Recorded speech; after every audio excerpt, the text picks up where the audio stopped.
सुजानपुर में टिकट बंटवारे को लेकर बीजेपी की बैठकों का दौर जारी है। 2 बार के मुख्यमंत्री और पीएम नरेंद्र मोदी की कैबिनेट में ताकतवर मंत्री अनुराग ठाकुर के पिता प्रेम कुमार धूमल इस समय हिमाचल के राजनीतिक गलियारों में जिज्ञासा का केंद्र बने हुए हैं। सवाल उनके चुनाव लड़ने को लेकर है। यदि सुजानपुर में भाजपा को प्रेम कुमार धूमल के नाम का सहारा नहीं लेना है तो चुनावी मैदान में यहां से कौन उतरेगा? क्या सुजानपुर में राजेंद्र कांग्रेस से छिटक कर भाजपा के राणा बनेंगे? क्या सचमुच राजेंद्र राणा को अपने पाले में खींचने के लिए भाजपा का एक खेमा अपना पूरा जोर लगा रहा है? कभी हिमाचल की सियासत को अपने प्रभाव से बदलने वाले प्रेम कुमार धूमल बेशक अब प्रदेश की राजनीति में उतने सक्रिय नहीं हैं, लेकिन उनकी अनदेखी कोई नहीं कर सकता। इंदु गोस्वामी सुजानपुर विधानसभा क्षेत्र के महिला सम्मेलन में आई थी तो कहा था कि चुनाव लड़ने की तैयारी करें। धूमल साहब मैदान में दिखेंगे, लेकिन पार्टी के मुखिया जेपी नड्डा की राय कुछ और ही है। प्रेम कुमार धूमल के पास ना तो शब्दों की कमी है और ना ही तर्क तथा सियासी धैर्य की। वे संक्षेप में अपनी बात कहते हैं और कई बार सवाल उठाने वालों को भी वह लाजवाब कर देते हैं। आइए देखते हैं कि समीकरण क्या हैं। सुजानपुर विधानसभा सीट पर चुनावी समीकरण। साल 2017 के विधानसभा चुनावों के नतीजों के वक्त बड़े हिमाचल प्रदेश में सियासी फेरबदल का गवाह बनी सुजानपुर सीट पर राजनीतिक समीकरण पूरे तरीके से अभी उलझे हुए हैं। सुजानपुर विधानसभा सीट से पूर्व मुख्यमंत्री प्रेम कुमार धूमल के चुनाव लड़ने को लेकर भी संशय पूरी तरह बरकरार है। ऐसे में सियासी गलियारों में यह सवाल भी खूब चर्चा पकड़ रहा है कि अगर सुजानपुर विधानसभा सीट से पूर्व मुख्यमंत्री प्रेम कुमार धूमल भाजपा के प्रत्याशी नहीं होंगे तो फिर होगा कौन?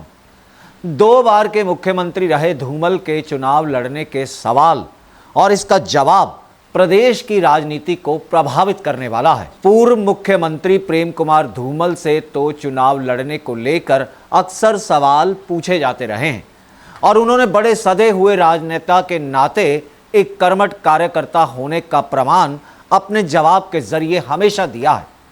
वह चुनाव लड़ने के निर्णय को हाईकमान का अधिकार क्षेत्र बताते हैं। हाईकमान राष्ट्रीय अध्यक्ष जेपी नड्डा हिमाचल के दौरे पर तो हैं, लेकिन टिकट आवंटन के सवालों पर वह भी ज्यादा कुछ नहीं बोल रहे हैं।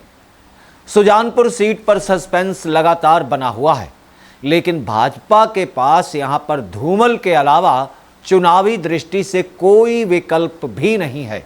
लेकिन जेपी नड्डा के कुछ बयान राजनीतिक गलियारों में सुगबुगाहट सी भर दे रहे हैं। भाजपा के राष्ट्रीय अध्यक्ष जेपी नड्डा इन दिनों हिमाचल दौरे पर हैं और वह प्रदेश भर की सीटों पर टिकट आवंटन के सवाल पर कार्यकर्ताओं से चेहरा नहीं बल्कि कमल का फूल देखने की अपील कर रहे हैं।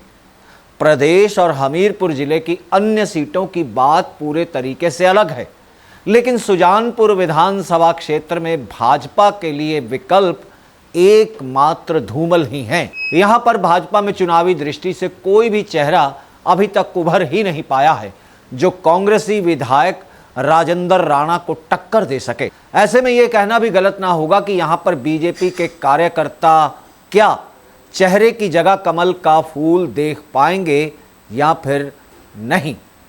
हमीरपुर सीट से भी चुनाव लड़ाए जाने की राष्ट्रीय नेतृत्व के समक्ष उठ गई मांग। भाजपा के राष्ट्रीय महामंत्री बीएल संतोष पिछले दिनों हमीरपुर में भाजपा के पूर्व पदाधिकारियों की बैठक लेने पहुंचे थे।